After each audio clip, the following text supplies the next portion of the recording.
महाराष्ट्र में लगातार एकनाथ शिंदे के विधायकों पर तंज कसा गया कि ये बागी हैं, गद्दार हैं, धोखेबाज हैं। लेकिन आप सभी को बता दें कि आखिरकार अब एकनाथ शिंदे के विधायक भी चुप्पी तोड़ते नजर आ रहे हैं। उन्होंने बहुत बड़े खुलासे किए और लगातार यहाँ पर उद्धव ठाकरे के परिवार पर जो बातें कहने से बचते नजर आ रहे थे, अब वो कहीं ना कहीं बातों ही बातों में करते नजर आ रहे हैं। लगातार तंज सुनते हुए कि उनमें से हर एक ने बीजेपी के साथ मिलकर नई महाराष्ट्र सरकार बनाने के लिए 50 खोखे यानी 50 करोड़ रुपए लिए थे।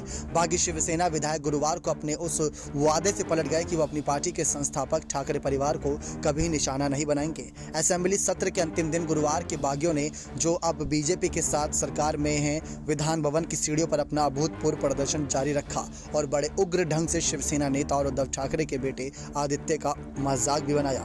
विश्लेषकों का कहना था कि ठाकरे खेमे की ओर से लगातार आलोचना सहने के बाद बागी विधायक मुख्यमंत्री एकनाथ शिंदे के अंतर्गत आक्रामक हो गए। जब से उन्होंने शिवसेना, राष्ट्रवादी कांग्रेस पार्टी और कांग्रेस की पिछली महाविकास अघाड़ी सरकार पर कहीं ना कहीं जो गिराए सरकार, तब से इस खेमे ने उन्हें निरंतर निशाने पर लिया है।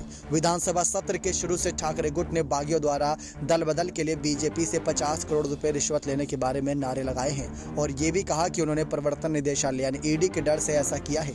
देश भर में विपक्षी पार्टियां सामान्य रूप से राग अलापती रही हैं कि बीजेपी ने अपनी जांच एजेंसियों को राजनीतिक विरोधियों के पीछे लगा दिया है। शिंदे खेमे के मुख्य सचेतक भरतेश गोगवाले ने गुरुवार को कहा कि हमने असेंबली सत्र की शुरुआत से इसे सहन किया, अब हम भी विरोध करेंगे। अगर आप हमें निशाना बनाते हैं तो हम भी आपको निशाना बनाएंगे। आप अपनी सीमा में रहेंगे तो हम अपनी सीमा में रहेंगे।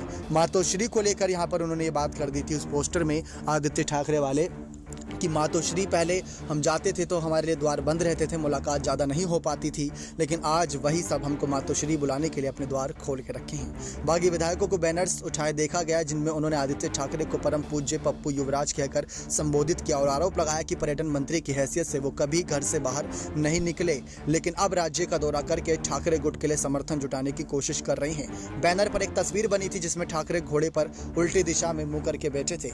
आप सभी को बता दें, शिवसेना की राजनीतिक विचारधारा जबकि जूनियर ठाकरे का मुंह एमवीए की दिशा में है। पिछली सरकार बनाने के लिए उनके पिता के धर्मनिरपेक्ष दलों के साथ गठबंधन के संदर्भ में है। शिंदे खेमे ने आदित्य ठाकरे को उनके हिंदुत्व से नाता तोड़ने के लिए दोषी ठहराया और उनकी दिशा गलत बताते हुए आलोचना की थी।